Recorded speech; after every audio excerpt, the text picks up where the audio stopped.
ಓಂ ಶಾಂತಿ. ಇಂದಿನ ದಿನಾಂಕ 11/4/2026. ಪ್ರಾರ್ಥಮುರಳಿ ಬಾಪ್ತಾದ ಮಧುಬನ. ಅಂತರ್ಮುಖಿ ಮಕ್ಕಳೇ, ಜ್ಞಾನರೂಪದ ಸ್ಥಿತಿಯಲ್ಲಿರುತ್ತಾ ಮಹಾವಾಕ್ಯಗಳನ್ನು ಧಾರಣೆ ಮಾಡಿಕೊಂಡಾಗ ತಮ್ಮ ಅಥವಾ ಅನ್ಯ ಆತ್ಮರುಗಳ ಕಲ್ಯಾಣ ಮಾಡಲು ಸಾಧ್ಯ. ದಾದಿಯರ ಡೈರಿಯಿಂದ ಪ್ರಶ್ನೆ: ಸರ್ವೋತ್ತಮ ಸತ್ಯ ಸೇವೆಯು ಯಾವುದಾಗಿದೆ? ಯಥಾರ್ಥ ಸೇವೆಯ ಸೂಕ್ಷ್ಮತೆ ಹಾಗೂ ಸೂಕ್ಷ್ಮ ರಹಸ್ಯವೇನಾಗಿದೆ? ಪ್ರತಿಯೊಬ್ಬ ಪುರುಷಾರ್ಥಿ ಮಕ್ಕಳು ಅವಶ್ಯವಾಗಿ ಅಂತರ್ಮುಖಿ ಸ್ಥಿತಿಯನ್ನು ಧಾರಣೆ ಮಾಡಿಕೊಳ್ಳಬೇಕಾಗಿದೆ.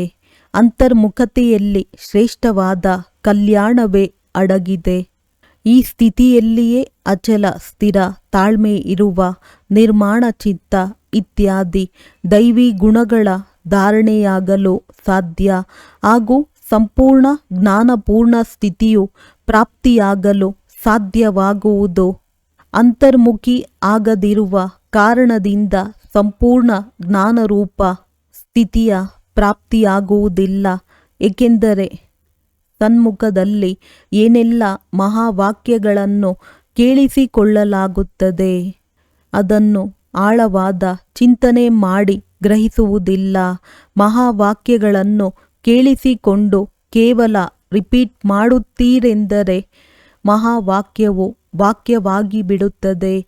ಮಹಾವಾಕ್ಯಗಳನ್ನು ಯಾರು ಜ್ಞಾನಸ್ವರೂಪ ಸ್ಥಿತಿಯಲ್ಲಿರುತ್ತಾ ಕೇಳುವುದಿಲ್ಲವೋ ಆ ಮಹಾವಾಕ್ಯಗಳ ಮೇಲೆ ಮಾಯೆಯ ಛಾಯೆಯುಂಟಾಗುತ್ತದೆ. ಮಾಯೆಯ ಇಂತಹ ಅಶುದ್ಧ ಪ್ರಕಂಪನಗಳಿಂದ ಕೂಡಿರುವ ಆತ್ಮರೀಗ ಮಹಾವಾಕ್ಯಗಳನ್ನು ಕೇಳಿಸಿಕೊಂಡು ಕೇವಲ ರಿಪೀಟ್ ಮಾಡುವುದರಿಂದ ತಮ್ಮ ಜೊತೆ ಅನ್ಯರ ಕಲ್ಯಾಣವಾಗುವುದಕ್ಕೆ ಬದಲು ಅಕಲ್ಯಾಣವೇ ಆಗಿಬಿಡುತ್ತದೆ. ಆದ್ದರಿಂದ ಮಕ್ಕಳೇ, ಸಂಪೂರ್ಣ ಅಂತರ್ಮುಖಿಗಳಾಗಿರಿ. ತಮ್ಮ ಈ ಮನಸ್ಸು ಮಂದಿರವಾಗಿದೆ. ಹೇಗೆ ಮಂದಿರದಲ್ಲಿ ಸದಾ ಸುಗಂಧವೇ ಬರುತ್ತದೆ, ಹಾಗೆಯೇ ಮನಮಂದಿರವೂ ಸಹ ಯಾವಾಗ ಪವಿತ್ರವಾಗುತ್ತದೆಯೋ ಆಗ ಸಂಕಲ್ಪದಲ್ಲಿಯೂ ಪವಿತ್ರವಾದ ಸ್ಮೃತಿಗಳ ಉತ್ಪನ್ನವಾಗುತ್ತದೆ. ಹೇಗೆ ಮಂದಿರಗಳಲ್ಲಿ ಕೇವಲ ಪವಿತ್ರ ದೇವತೆಗಳ ಚಿತ್ರಗಳನ್ನೇ ಇಟ್ಟಿರುತ್ತಾರೆ, ದೈತ್ಯರದನ್ನು ಇಟ್ಟಿರುವುದಿಲ್ಲ, ಹಾಗೆಯೇ ನೀವು ಮಕ್ಕಳು ತಮ್ಮ ಮನಸ್ಸು ಅಥವಾ ಹೃದಯವೆಂಬ ಮಂದಿರವನ್ನು ಸರ್ವ ಈಶ್ವರೀಯ ಗುಣಗಳ ಮೂರ್ತಿಗಳಿಂದ ಶೃಂಗಾರ ಮಾಡಿರಿ. ಆ ದೇವತೆಗಳು ನಿರ್ಮೋಹ, ನಿರ್ಲೋಭ, ನಿರ್ಭಯ, ತಾಳ್ಮೆಯುಳ್ಳ, ನಿರಹಂಕಾರಿ ಇತ್ಯಾದಿ ಆಗಿರುವುದೋ ಅವರ ಗುಣಗಳಾಗಿವೆ. ಏಕೆಂದರೆ ಇವೆಲ್ಲವೂ ನಿಮ್ಮದೇ ದಿವ್ಯ ಲಕ್ಷಣಗಳಾಗಿವೆ. ತಾವು ಮಕ್ಕಳು ತಮ್ಮ ಮನಸ್ಸು ಮಂದಿರವನ್ನು ಪ್ರಕಾಶಿತಗೊಳಿಸಿರಿ, ಅರ್ಥಾತ್ ಸಂಪೂರ್ಣ ಶುದ್ಧಗೊಳಿಸಬೇಕು.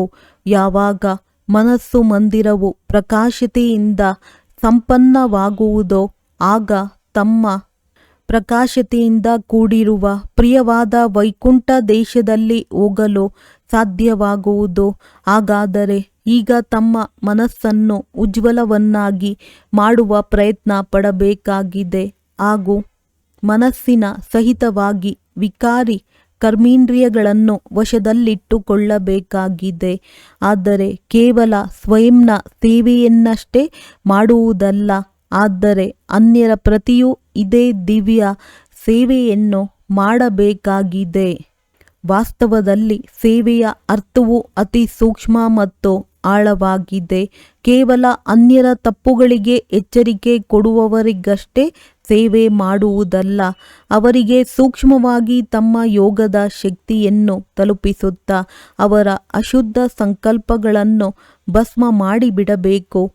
ಸರ್ವೋತ್ತಮ ಸೇವೆಯು ಇದೇ ಆಗಿದೆ ಹಾಗೂ ಜೊತೆಗೆ ತಮ್ಮ ಬಗ್ಗೆ ಗಮನ ಇಡಬೇಕಾಗಿದೆ.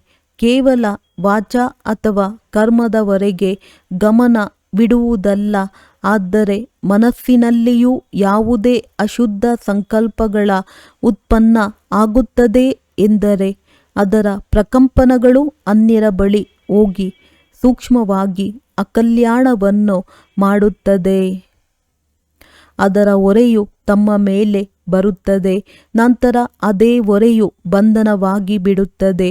ಆದ್ದರಿಂದ ಈ ಮಕ್ಕಳೇ, ಸ್ವಯಂ ತಾವು ಎಚ್ಚರಿಕೆಯಿಂದ ಇರಬೇಕು. ನಂತರ ಅನ್ಯರ ಬಗ್ಗೆ ಅದೇ ರೀತಿಯ ದಿವ್ಯ ಸೇವೆಯನ್ನು ಮಾಡಿರಿ. ಈ ಸೇವೆಯು ತಾವು ಸೇವಾದಾರಿ ಮಕ್ಕಳ ಅಲೌಕಿಕ ಕರ್ತವ್ಯವಾಗಿದೆ. ಇಂತಹ ಸೇವೆ ಮಾಡುವವರು ತಮಗಾಗಿ ಯಾವುದೇ ಸೇವೆಯನ್ನು ತೆಗೆದುಕೊಳ್ಳಬಾರದು. ಬಲೆ ಯಾವುದೇ ಅಕಾರಣದಿಂದ ತಪ್ಪಾಗಿ ಬಿಡುತ್ತದೆ ಎಂದರೂ ಅದನ್ನು ಸದಾ ತಮ್ಮ ಬುದ್ಧಿಯೋಗ ಬಲದಿಂದ ಸರಿಪಡಿಸಬೇಕಾಗಿದೆ. ಇಂತಹ ತೀವ್ರ ಪುರುಷಾರ್ಥಿಗಳಿಗೆ ಸ್ವಲ್ಪ ಸೂಚನೆ ಸಿಗುವುದರಿಂದಲೂ ಬಹಳ ಬೇಗನೆ ಅನುಭವ ಮಾಡುತ್ತಾ ಪರಿವರ್ತನೆ ಮಾಡಿಕೊಂಡು ಬಿಡುತ್ತಾರೆ ಮತ್ತು ಆನಂತರದಲ್ಲಿ ಬಹಳ ಗಮನವನ್ನಿಡುತ್ತಾ ನಡೆಯುತ್ತಾರೆ. ಇದು ವಿಶಾಲ ಬುದ್ಧಿ ಇರುವ ಮಕ್ಕಳ ಕರ್ತವ್ಯವೇ ಆಗಿದೆ. ನನ್ನ ಪ್ರಾಣ ಪ್ರಿಯರೇ, ಪರಮಾತ್ಮನ ಮೂಲಕ ರಚನೆಯಾಗಿರುವ ಈ ಅವಿನಾಶಿ ರಾಜಸ್ವ ಜ್ಞಾನ ಯಜ್ಞಕ್ಕಾಗಿ ಸಂಪೂರ್ಣವಾಗಿ ತನು ಮನ ಧನವನ್ನು ಸ್ವಾಹ ಮಾಡುವುದರ ರಹಸ್ಯವು ಬಹಳ ಸೂಕ್ಷ್ಮವಾಗಿದೆ. ಯಾವ ಕ್ಷಣದಲ್ಲಿ ತಾವು ಹೇಳುತ್ತೀರಿ, ನನ್ನ ತನು ಮನ ಧನ ಸಹಿತವಾಗಿ ಯಜ್ಞದಲ್ಲಿ ಸ್ವಾಹ ಅರ್ಥಾತ್ ಅರ್ಪಣೆಯಾಗಿ ಸತ್ತು ಹೋಗಿರುತ್ತೀರಿ, ಆ ಕ್ಷಣದಿಂದ ತಮ್ಮದೇನೂ ಇರುವುದಿಲ್ಲ. ಅದರಲ್ಲಿಯೂ ಮೊದಲು ತನು ಮನಸ್ಸನ್ನು ಸಂಪೂರ್ಣವಾಗಿ ಸೇವೆಯಲ್ಲಿ ಉಪಯೋಗಿಸಬೇಕಾಗಿದೆ. ಯಾವಾಗ ಎಲ್ಲವನ್ನು ಯಜ್ಞ ಅಥವಾ ಪರಮಾತ್ಮನದ್ದಾಯಿತು ಅಂದ ಮೇಲೆ ತಮ್ಮದೇನೂ ಇರಲು ಸಾಧ್ಯವಿಲ್ಲ. ಧನವನ್ನು ವ್ಯರ್ಥವಾಗಿ ಕಳೆಯಲು ಸಾಧ್ಯವಿಲ್ಲ. ಮನಸ್ಸನ್ನು ಅಶುದ್ಧ ಸಂಕಲ್ಪ ವಿಕಲ್ಪದ ಕಡೆಗೆ ಓಡಲು ಸಾಧ್ಯವಿಲ್ಲ. ಏಕೆಂದರೆ ಪರಮಾತ್ಮನಿಗೆ ಅರ್ಪಣೆ ಮಾಡಿದ್ದೀರಿ. ಈಗ ಪರಮಾತ್ಮನಂತೂ ಶುದ್ಧ ಶಾಂತ ಸ್ವರೂಪನಾಗಿದ್ದಾರೆ. ಈ ಕಾರಣದಿಂದ ಸ್ವತಃವಾಗಿಯೇ ಅಶುದ್ಧ ಸಂಕಲ್ಪಗಳು ಶಾಂತವಾಗಿ ಬಿಡುತ್ತವೆ. ಒಂದು ವೇಳೆ ತಮ್ಮ ಮನಸ್ಸನ್ನು ಮಾಯೆಯ ಕೈಯಲ್ಲಿ ಕೊಡುತ್ತೀರೆಂದರೆ ಮಾಯೆಯ ವಿವಿಧ ರೂಪಗಳಿರುವ ಕಾರಣದಿಂದ ಅನೇಕ ವಿಕಲ್ಪಗಳನ್ನು ಉತ್ಪನ್ನಗೊಳಿಸುತ್ತಾ ಮನಸ್ಸೆಂಬ ಕುದುರೆಯ ಮೇಲೆ ಸವಾರಿ ಮಾಡುತ್ತದೆ. ಒಂದು ವೇಳೆ ಈಗಿನವರೆಗೂ ಯಾವುದೇ ಮಕ್ಕಳಲ್ಲಿ ಸಂಕಲ್ಪ ವಿಕಲ್ಪಗಳು ಬರುತ್ತವೆ ಎಂದರೆ ತಿಳಿಯಬೇಕು, ಈಗ ನನ್ನ ಮನಸ್ಸು ಸಂಪೂರ್ಣವಾಗಿ ಸ್ವಾಹ ಆಗಿಲ್ಲ, ಅರ್ಥಾತ್ ಈಶ್ವರಿಯ ಮನಸ್ಸಾಗಿಲ್ಲ. ಆದ್ದರಿಂದ ಸರ್ವತ್ಯಾಗಿ ಮಕ್ಕಳೇ, ತಾವು ಈ ಗುಹ್ಯ ರಹಸ್ಯಗಳನ್ನು ತಿಳಿದುಕೊಂಡು ಕರ್ಮ ಮಾಡುತ್ತಾ ಸಾಕ್ಷಿಯಾಗಿದ್ದು ಸ್ವಯಂವನ್ನು ನೋಡುತ್ತಾ ಬಹಳ ಎಚ್ಚರಿಕೆಯಿಂದ ನಡೆಸಬೇಕಾಗಿದೆ. ಸ್ವಯಂ ಗೋಪಿವಲ್ಲಭನೇ ತನ್ನ ಪ್ರಿಯವಾದ ಗೋಪಿಕೆಯರಾದ ನಿಮಗೆ ತಿಳಿಸುತ್ತಿದ್ದಾರೆ. ನೀವು ಪ್ರತಿಯೊಬ್ಬರ ವಾಸ್ತವಿಕ ಸತ್ಯ ಪ್ರೇಮವು ಯಾವುದು? ಪ್ರಾಣಪ್ರಿಯರೇ, ನೀವು ಪ್ರತಿಯೊಬ್ಬರೂ ಪರಸ್ಪರದಲ್ಲಿ ಪ್ರೇಮದಿಂದ ಕೂಡಿರುವ ಎಚ್ಚರಿಕೆಯನ್ನು ಸ್ವೀಕರಿಸಬೇಕಾಗಿದೆ. ಏಕೆಂದರೆ ಎಷ್ಟು ಪ್ರಿಯವಾದ ಹೂವಾಗಿರುತ್ತದೆಯೋ ಅಷ್ಟೇ ಶ್ರೇಷ್ಠವಾದ ಪಾಲನೆ ಸಿಗುತ್ತದೆ. ಮಾಲಿಯು ಹೂವನ್ನು ಅತ್ಯಮೂಲ್ಯವನ್ನಾಗಿ ಮಾಡಲು ಅದರ ಜೊತೆ ಇರುವ ಮುಳ್ಳನ್ನು ತೆಗೆಯಬೇಕಾಗುತ್ತದೆ. ಅದೇ ರೀತಿ ನಿಮಗೂ ಸಹ ಯಾರೇ ಎಚ್ಚರಿಕೆಯನ್ನು ಕೊಡುತ್ತಾರೆಂದರೆ ತಿಳಿಯಬೇಕಾಗಿದೆ, ಅವರು ನನ್ನ ಪಾಲನೆ ಮಾಡುತ್ತಿದ್ದಾರೆ, ಅರ್ಥಾತ್ ನನ್ನ ಸೇವೆಯನ್ನು ಮಾಡಿದ್ದರು. ಅವರ ಆ ಸೇವೆಗೆ ಅಥವಾ ಪಾಲನೆಗೆ ಗೌರವ ಕೊಡಬೇಕಾಗುತ್ತದೆ. ಸಂಪೂರ್ಣರಾಗುವ ಯುಕ್ತಿಯೂ ಇದೇ ಆಗಿದೆ. ಇದು ಜ್ಞಾನ ಸಹಿತ ಆಂತರಿಕ ಸತ್ಯ ಪ್ರೇಮವಾಗಿದೆ. ಇದರಲ್ಲಿ ಪರಸ್ಪರದಲ್ಲಿ ಬಹಳ ಗೌರವವಿರಬೇಕು. ಪ್ರತಿಯೊಂದು ಮಾತಿನಲ್ಲಿ ಮೊದಲು ತಾವು ತಮಗೆ ಎಚ್ಚರಿಕೆ ಕೊಡಬೇಕು. ಇದು ನಿರ್ಮಾಣ ಚಿತ್ತರ ಅತಿ ಮಧುರವಾದ ಸ್ಥಿತಿಯಾಗಿದೆ. ಈ ರೀತಿ ಪ್ರೇಮದಿಂದ ನಡೆಯುವುದರಿಂದ ಆಂತರ್ಯದಲ್ಲಿ ಸತ್ಯಯುಗದ ಆ ಸೌಭಾಗ್ಯದ ದಿನಗಳಂತೆ ಇಲ್ಲಿಯೇ ಅನುಭವವಾಗುತ್ತದೆ. ಅಲ್ಲಂತೂ ಈ ಪ್ರೇಮವು ಸ್ವಾಭಾವಿಕವಾಗಿಯೇ ಇರುತ್ತದೆ. ಆದರೆ ಈ ಸಂಗಮದ ಮಧುರಾತಿ ಮಧುರ ಸಮಯದಲ್ಲಿ ಪರಸ್ಪರದಲ್ಲಿ ಇಂತಹ ಸೇವೆಯನ್ನು ಮಾಡುವುದರ ಅತಿ ಮಧುರ ರಮಣೀಕ ಪ್ರೇಮವಾಗಿದೆ. ಜಗತ್ತಿನಲ್ಲಿಯೂ ಈ ಶುದ್ಧ ಪ್ರೇಮದ ಮಹಿಮೆಯನ್ನೇ ಮಾಡುತ್ತಾರೆ. ಪ್ರತಿ ಕ್ಷಣದಲ್ಲಿಯೂ ನೀವು ಪ್ರತಿಯೊಂದು ಚೈತನ್ಯ ಹೂಗಳು ಹರ್ಷಿತಮುಖಿಯಾಗಿ ಇರಬೇಕಾಗಿದೆ. ಏಕೆಂದರೆ ನಿಶ್ಚಯ ಬುದ್ಧಿ ಆಗಿರುವ ಕಾರಣದಿಂದ ನಿಮ್ಮ ಶ್ವಾಸದಲ್ಲಿಯೂ ಸಂಪೂರ್ಣವಾಗಿ ಈಶ್ವರನ ಶಕ್ತಿಗಳ ಸಮಾವೇಶವಾಗಿರುತ್ತದೆ. ತಮ್ಮ ದಿವ್ಯ ಚಮತ್ಕಾರದಿಂದ ಇಂತಹ ಆಕರ್ಷಣೆಯ ಶಕ್ತಿಯು ಅವಶ್ಯವಾಗಿ ಹೊರಹೊಮ್ಮುತ್ತವೆ. ಹೇಗೆ ಚಿಕ್ಕ ಮಗು ನಿರ್ದೋಷಿ ಶುದ್ಧ ಪವಿತ್ರವಾಗಿರುವ ಕಾರಣ ಸದಾ ಹಸನ್ಮುಖಿ ಆಗಿರುತ್ತದೆ ಮತ್ತು ತನ್ನ ರಮಣೀಕ ಚರಿತ್ರೆಯಿಂದ ಎಲ್ಲರನ್ನೂ ಬಹಳ ಆಕರ್ಷಣೆ ಮಾಡುತ್ತದೆ. ಅದೇ ರೀತಿ ತಾವು ಪ್ರತಿಯೊಬ್ಬರ ಜೀವನವು ಈಶ್ವರೀಯ ರಮಣೀಕವಾದ ಜೀವನವಾಗಿರಬೇಕು. ಇದಕ್ಕಾಗಿ ನೀವು ತಮ್ಮದೇ ಆಸುರಿ ಸ್ವಭಾವಗಳ ಮೇಲೆ ಯುಕ್ತಿ ಮಾಡುತ್ತಾ ವಿಜಯ ಸಾಧಿಸಬೇಕಾಗಿದೆ. ಯಾವಾಗ ಯಾರೇ ಕ್ರೋಧಕ್ಕೆ ವಶರಾಗಿರುವುದನ್ನು ನೋಡುತ್ತೀರೆಂದರೆ ಅವರ ಮುಂದೆ ತಾವು ಬಾಲ್ಯದ ಮಧುರ ರೀತಿಯ ಜ್ಞಾನ ರೂಪ ಉಳ್ಳವರಾಗಿ ಮುಗುಳ್ನಗುತ್ತಾ ಇರುತ್ತೀರೆಂದರೆ ಅವರು ತಾವಾಗಿಯೇ ಶಾಂತಚಿತ್ತರಾಗುತ್ತಾರೆ. ಅರ್ಥಾತ್ ವಿಸ್ಮೃತಿ ಸ್ವರೂಪದಿಂದ ಸ್ಮೃತಿಯಲ್ಲಿ ಬರುತ್ತಾರೆ. ಬಲೆ ಅವರಿಗೆ ಗೊತ್ತಾಗದಂತೆ ಸೂಕ್ಷ್ಮವಾಗಿಯೇ ವಿಜಯವನ್ನು ಪಡೆದು ಮಾಲೀಕರಾಗಬೇಕು. ಇದೇ ತಾವು ಮಾಲೀಕ ಮತ್ತು ಬಾಲಕರ ಸರ್ವೋಚ್ಚ ಶಿರೋಮಣಿ ವಿಧಿಯಾಗಿದೆ. ಈಶ್ವರನ ಸಂಪೂರ್ಣ ಜ್ಞಾನರೂಪವು ಹೇಗಿದೆಯೋ ಹಾಗೆಯೇ ಸಂಪೂರ್ಣ ಪ್ರೇಮರೂಪವೂ ಇದೆ. ಈಶ್ವರನಲ್ಲಿ 2 ಗುಣಗಳು ಸಮಾವೇಶವಾಗಿದೆ. ಆದರೆ ಮೊದಲು ಜ್ಞಾನ, ನಂತರ ಎರಡನೆಯದು ಪ್ರೇಮ ರೂಪವಿದೆ. ಒಂದು ವೇಳೆ ಯಾರು ಜ್ಞಾನರೂಪರಾಗದೆ ಕೇವಲ ಪ್ರೇಮರೂಪರು ಆಗಿಬಿಡುತ್ತಾರೆಂದರೆ ಅವರ ಪ್ರೇಮವು ಅಶುದ್ಧ ಖಾತೆಯಲ್ಲಿ ಕರೆದುಕೊಂಡು ಹೋಗುತ್ತದೆ. ಆದ್ದರಿಂದ ಪ್ರೇಮವನ್ನು ವಿಸ್ಮೃತಿ ಮಾಡಿಕೊಂಡು ಅದಕ್ಕೆ ಮೊದಲು ಜ್ಞಾನರೂಪರಾಗಬೇಕು ಮತ್ತು ಬಂದಿರುವಂತಹ ಭಿನ್ನ ಭಿನ್ನ ರೂಪಗಳ ಮಾಯೆಯ ಮೇಲೆ ವಿಜಯವನ್ನು ಪಡೆದ ನಂತರ ಪ್ರೇಮ ರೂಪವುಳ್ಳವರಾಗಬೇಕು. ಒಂದು ವೇಳೆ ಜ್ಞಾನವಿಲ್ಲದೆ ಪ್ರೇಮದಲ್ಲಿ ಬರುತ್ತೀರೆಂದರೆ ವಿಚಲಿತರಾಗುತ್ತೀರಿ. ಹೇಗೆ ಯಾರಾದರೂ ಒಂದು ವೇಳೆ ಜ್ಞಾನರೂಪರಾಗದೆ ಧ್ಯಾನದಲ್ಲಿ ಹೋಗುತ್ತಾರೆಂದರೆ ಕೆಲವೊಮ್ಮೆ ಮಾಯೆಯಲ್ಲಿ ಸಿಲುಕಿ ಬಿಡುತ್ತಾರೆ. ಆದ್ದರಿಂದ ಬಾಬಾರವರು ಹೇಳುತ್ತಾರೆ, ಮಕ್ಕಳೇ, ಈ ಧ್ಯಾನವು ಸಹ ಒಂದು ಗಂಟಾಗಿರುವ ಸೂತ್ರದಂತೆ. ಆದರೆ ಜ್ಞಾನ ಸ್ವರೂಪರಾದ ನಂತರ ಧ್ಯಾನದಲ್ಲಿ ಹೋಗುವುದರಿಂದ ಅತ್ಯಂತ ಸ್ವಾರಸ್ಯದ ಅನುಭವವಾಗುತ್ತದೆ. ಅಂದಾಗ ಮೊದಲು ಜ್ಞಾನ, ನಂತರ ಧ್ಯಾನವಿರಲಿ. ಧ್ಯಾನ ಸ್ಥಿತಿಗಿಂತ ಜ್ಞಾನದ ಸ್ಥಿತಿಯು ಶ್ರೇಷ್ಠವಾಗಿದೆ. ಆದ್ದರಿಂದ ಏ ಮಕ್ಕಳೇ, ಮೊದಲು ಜ್ಞಾನ ಸ್ವರೂಪರಾದ ನಂತರ ಪ್ರೇಮವನ್ನು ಪ್ರಕಟಗೊಳಿಸಬೇಕಾಗಿದೆ. ಈ ಪುರುಷಾರ್ಥಿ ಜೀವನದಲ್ಲಿ ಜ್ಞಾನವಿಲ್ಲದ ಪ್ರೇಮವು ವಿಘ್ನ ಹಾಕುತ್ತದೆ. ಸಾಕ್ಷಿಯಾಗಿರುವ ಸ್ಥಿತಿಯು ಅತಿ ಮಧುರ, ರಮಣೀಕ ಹಾಗೂ ಸುಂದರವಾಗಿದೆ.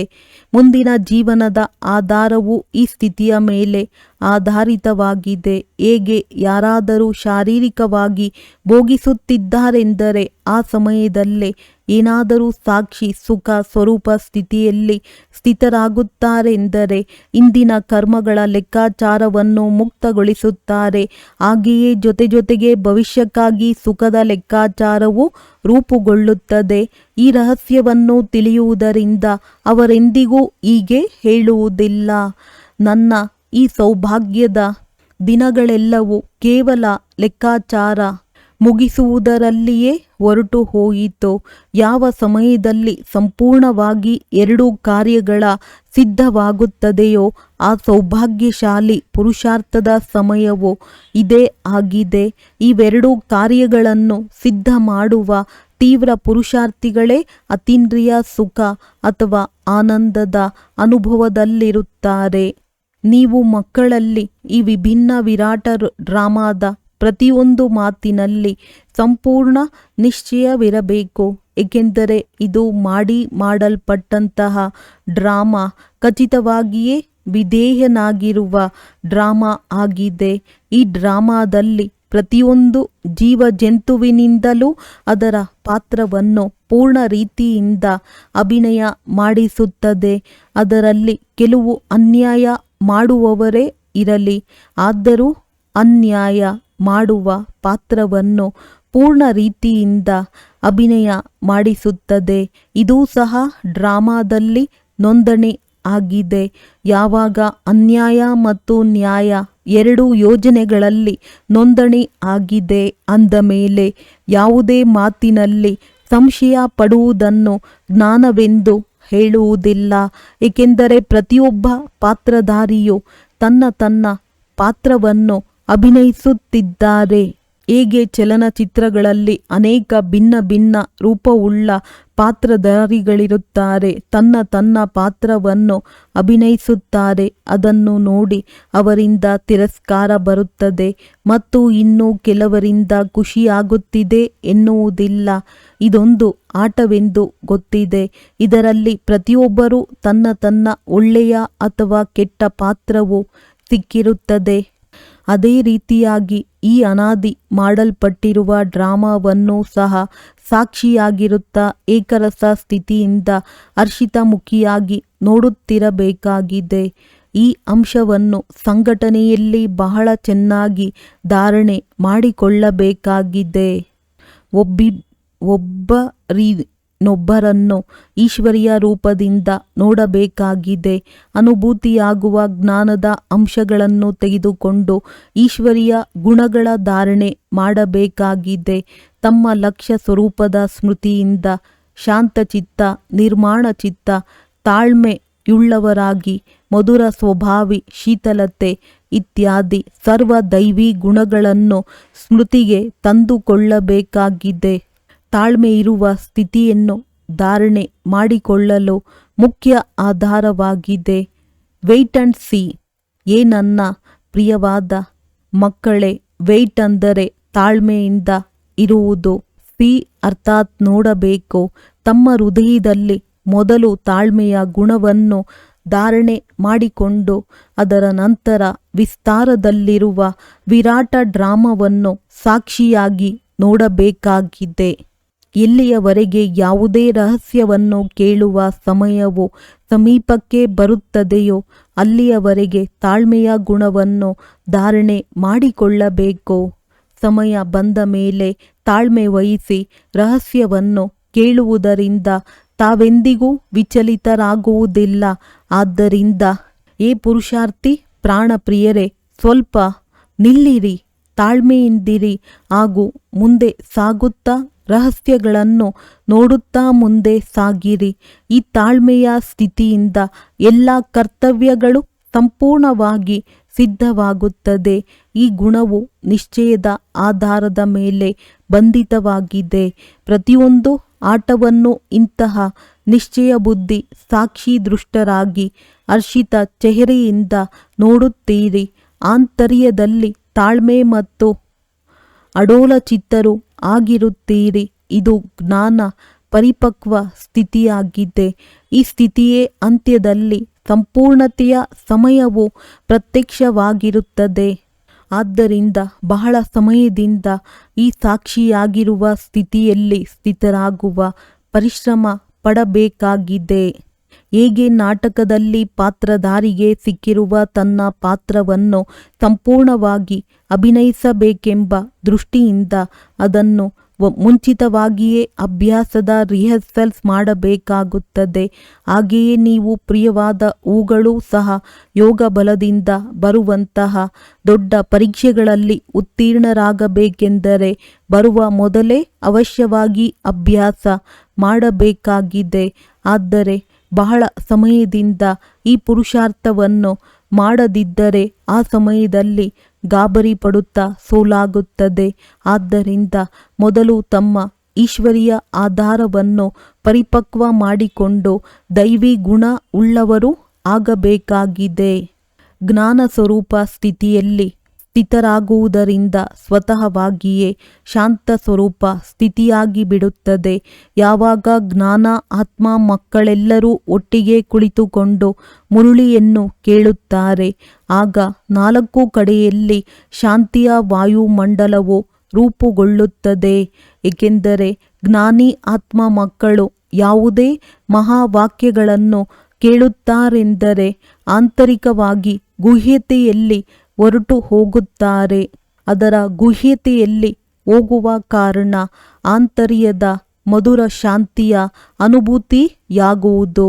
ಈಗ ಇದಕ್ಕಾಗಿ ಯಾರೂ ಕೂಡ ವಿಶೇಷವಾಗಿ ಕುಳಿತು ಪರಿಶ್ರಮ ಪಡಬೇಕಾಗಿಲ್ಲ. ಆದರೆ ಜ್ಞಾನದ ಸ್ಥಿತಿಯಲ್ಲಿ ಸ್ಥಿತರಾಗುವುದರಿಂದ ಈ ಗುಣವು ಧಾರಣೆಯಾಗುತ್ತದೆ. ನೀವು ಮಕ್ಕಳು ಯಾವಾಗ ಮುಂಜಾನೆಯಲ್ಲಿ ಎದ್ದು ಏಕಾಂತದಲ್ಲಿ ಕುಳಿತುಕೊಳ್ಳುತ್ತೀರೆಂದರೆ ಶುದ್ಧ ವಿಚಾರಗಳೆಂಬ ಪ್ರಕಂಪನಗಳು ಉತ್ಪನ್ನಗೊಳ್ಳುತ್ತವೆ. ಆ ಸಮಯದಲ್ಲಿ ಬಹಳ ಉಪರಾಮ್ ಸ್ಥಿತಿ ಇರಬೇಕಾಗಿದೆ. ತಮ್ಮ ಸತ್ಯಶುದ್ಧ ಸಂಕಲ್ಪಗಳಲ್ಲಿ ಸ್ಥಿತರಾಗುವುದರಿಂದ ಸ್ವತಃವಾಗಿಯೇ ಬೇರೆಲ್ಲ ಸಂಕಲ್ಪಗಳು ಶಾಂತವಾಗಿ ಬಿಡುತ್ತವೆ ಮತ್ತು ಮನಸ್ಸು ನಿಶ್ಚಿಂತವಾಗಿ ಬಿಡುತ್ತದೆ. ಏಕೆಂದರೆ ಅವಶ್ಯವಾಗಿ ಮನಸ್ಸನ್ನು ವಶ ಮಾಡಿಟ್ಟುಕೊಳ್ಳುವ ಯಾವುದಾದರೂ ಶಕ್ತಿಯೂ ಬೇಕಾಗಿದೆ. ಆದ್ದರಿಂದ ಮೊದಲು ತಮ್ಮ ಲಕ್ಷ್ಯ ಸ್ವರೂಪದ ಶುದ್ಧ ಸಂಕಲ್ಪಗಳನ್ನು ಧಾರಣೆ ಮಾಡಿಕೊಳ್ಳಿರಿ. ಯಾವಾಗ ಆಂತರಿಕ ಬುದ್ಧಿಯೋಗವು ಕಾಯಿದೆಯ ಅನುಸಾರ ಇರುತ್ತದೆ ಎಂದರೆ ನಿಮ್ಮ ಈ ನಿಸ್ಸಂಕಲ್ಪ ಸ್ಥಿತಿಯು ಸ್ವತಃವಾಗಿಯೇ ತಯಾರಾಗಿ ಬಿಡುತ್ತದೆ. ಒಳ್ಳೆಯದು. ಮಧುರಾತಿ ಮಧುರ ಅಗಲಿ ಮರಳಿ ಸಿಕ್ಕಿರುವ ಜ್ಞಾನ ಗುಲ್ಜಾರಿ ಜ್ಞಾನ ನಕ್ಷತ್ರಗಳ ಪ್ರತಿ ಮಾತ್ಪಿತಾ ಬಾಪ್ ದಾದಾರವರ ನೆನಪು, ಪ್ರೀತಿ ಹಾಗೂ ಸುಪ್ರಭಾತ. ಆತ್ಮಿಕ ಮಕ್ಕಳಿಗೆ ಆತ್ಮಿಕ ತಂದೆಯ ನಮಸ್ತೆ. ಧಾರಣೆಗಾಗಿ ಮುಖ್ಯ ಸಾರ: ತಮ್ಮ ಲಕ್ಷ್ಯ ಸ್ವರೂಪದ ಸ್ಥಿತಿಯಿಂದ ಶಾಂತಚಿತ್ತ, ನಿರ್ಮಾಣ ಚಿತ್ತ, ತಾಳ್ಮೆಯುಳ್ಳ ಮಧುರ ಸ್ವಭಾವ, ಶೀತಲತೆ ಇತ್ಯಾದಿ ಸರ್ವ ದೈವಿ ಗುಣಗಳ ಧಾರಣೆ ಮಾಡಿಕೊಳ್ಳಬೇಕಾಗಿದೆ. ಈ ಆಟವನ್ನು ನಿಶ್ಚಯ ಬುದ್ಧಿ ಸಾಕ್ಷಿ ದೃಷ್ಟ ಆಗಿರುತ್ತಾ ಹರ್ಷಿತ ಚೆಹರೆಯಿಂದ ನೋಡುತ್ತಾ ಆಂತರಿಕವಾಗಿ ತಾಳ್ಮೆಯುಳ್ಳವರು ಹಾಗೂ ಅಡೋಲ ಚಿತ್ತರಾಗಿ ಇರಬೇಕಾಗಿದೆ. ಬಹಳ ಸಮಯದಿಂದ ಈ ಸಾಕ್ಷಿ ಸ್ಥಿತಿಯಲ್ಲಿರುವ ಪರಿಶ್ರಮ ಪಡಬೇಕಾಗಿದೆ. ವರದಾನ: ಒಂದೇ ಮಾರ್ಗ ಹಾಗೂ ಒಬ್ಬರೊಂದಿಗೆ ಸಂಬಂಧವನ್ನಿಡುವ ಸಂಪೂರ್ಣ ಫರಿಷ್ಠಾಭವ. ನಿರಾಕಾರ ಅಥವಾ ಸಾಕಾರದ ರೂಪದಿಂದ ಬುದ್ಧಿಯ ಸಂಘ ಅಥವಾ ಸಂಬಂಧವನ್ನು ಒಬ್ಬ ತಂದೆಯೊಂದಿಗೆ ಪರಿಪಕ್ವವಾಗಿದ್ದಾರೆ ಫರಿಷ್ಠೆಯಾಗಿ ಬಿಡುವಿರಿ. ಯಾರ ಸರ್ವ ಸಂಬಂಧವೂ ಒಬ್ಬರೊಂದಿಗೆ ಇರುವುದೋ ಅವರೇ ಸದಾ ಫರಿಷ್ಠೆಯಾಗಿದ್ದಾರೆ. ಹೇಗೆ ಸರ್ಕಾರಿ ಮಾರ್ಗಗಳಲ್ಲಿ ಬೋರ್ಡುಗಳನ್ನು ಹಾಕಿರುತ್ತಾರೆ, ಇದು ಮಾರ್ಗವು ಸ್ಥಗಿತವಾಗಿದೆ. ಇದೇ ರೀತಿ ಎಲ್ಲ ಮಾರ್ಗಗಳಲ್ಲಿ ಸ್ಥಗಿತಗೊಳಿಸುತ್ತೀರೆಂದರೆ ಬುದ್ಧಿಯ ಅಲೆದಾಟವೇ ಸಮಾಪ್ತಿಯಾಗುವುದು. ಬಾಪ್ ದಾದಾರವರ ಇದೇ ಆದೇಶವಿದೆ: ಮೊದಲು ಎಲ್ಲ ಮಾರ್ಗಗಳನ್ನು ಸ್ಥಗಿತಗೊಳಿಸಿರಿ. ಇದರಿಂದ ಸಹಜವಾಗಿ ಫರಿಷ್ಠೆಯಾಗಿ ಬಿಡುವಿರಿ. ಸ್ಲೋಗನ್: ಸದಾ ಸೇವೆಯ ಉಮಂಗ ಉತ್ಸಾಹದಲ್ಲಿರುವುದೇ ಮಾಯೆಯಿಂದ ಸುರಕ್ಷಿತವಾಗಿರುವ ಸಾಧನವಾಗಿದೆ. ಅವ್ಯಕ್ತ ಸೂಚನೆ: ಮಹಾನರಾಗಲು ಮಧುರತೆ ಮತ್ತು ನಮ್ರತೆಯ ಗುಣ ಧಾರಣೆ ಮಾಡಿ. ನಿಮ್ಮ ಮಾತು ಮತ್ತು ಸ್ವರೂಪ ಎರಡು ಜೊತೆಯಲ್ಲಿರಲಿ. ಮಾತು ಸ್ಪಷ್ಟವೂ ಇರಲಿ, ಅದರಲ್ಲಿ ಸ್ನೇಹವೂ ಇದೆ, ನಮ್ರತೆ ಮತ್ತು ಮಧುರತೆಯೂ ಇದೆ, ಸತ್ಯತೆಯೂ ಇರಲಿ, ಆದರೆ ಸ್ವರೂಪದ ನಮ್ರತೆಯೂ ಇರಲಿ. ಈ ರೂಪದಿಂದ ತಂದೆಯನ್ನು ಪ್ರತ್ಯಕ್ಷ ಮಾಡಬಹುದು. ನಿರ್ಭಯವಾಗಿರಲಿ, ಆದರೆ ಮಾತು ಮರ್ಯಾದೆಯ ಒಳಗಡೆ ಇರಲಿ. ಯಾವಾಗ ಈ ಎರಡು ಮಾತುಗಳ ಬ್ಯಾಲೆನ್ಸ್ ಇರುತ್ತದೆ, ಆಗ ಕಮಾಲ್ ಮಾಡಿ ತೋರಿಸಬಹುದು. ಆಗ ನಿಮ್ಮ ಶಬ್ದಗಳು ಕಠಿಣವಲ್ಲ, ಮಧುರವೆನಿಸುವುದು. ಒಳ್ಳೆಯದು. ಓಂ ಶಾಂತಿ.